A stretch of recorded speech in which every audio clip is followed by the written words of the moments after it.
Dans le chapitre 23 de l'évangile de Matthieu, nous pouvons lire le passage où Jésus dénonce le péché d'hypocrisie religieuse. Il démontre que beaucoup sont comme des tombeaux blanchis. Ils paraissent beaux de l'extérieur, mais à l'intérieur ils sont pleins d'ossements, d'hommes morts. Matthieu 23, 27. De même, Jésus a déclaré que cela paraisse juste aux yeux des hommes, mais à l'intérieur ils sont pleins d'hypocrisie et d'injustice. Matthieu 23, 28. Ces accusations peuvent transpercer nos cœurs et notre conscience.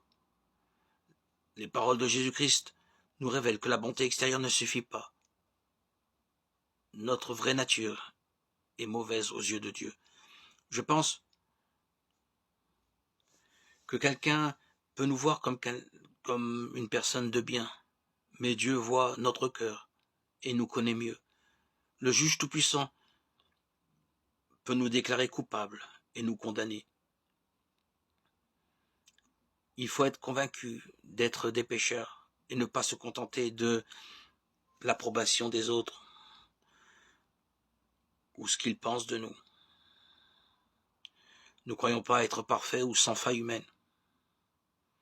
Mais pour autant, n'espérons pas mériter la malédiction prononcée par Jésus au sujet des hypocrites religieux.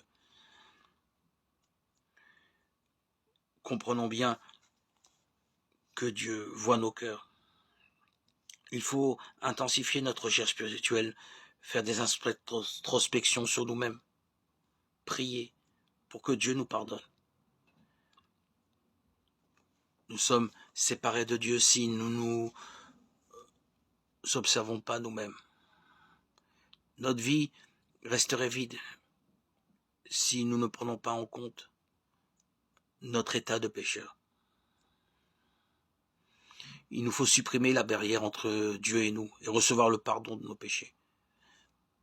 Car Dieu a tant aimé le monde qu'il a donné son Fils, son unique, pour que tous ceux qui placent leur confiance en lui échappent à la perdition et qu'ils aient la vie éternelle. Évangile de Jean 3, 16. La réponse est en Jésus.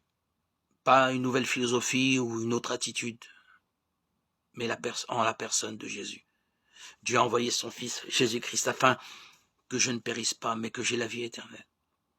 Quand Jésus est mort sur la croix, il a supporté le châtiment pour les péchés que j'avais commis, pour lesquels j'aurais dû légitimement être puni. Il a souffert à ma place, il s'est substitué à moi.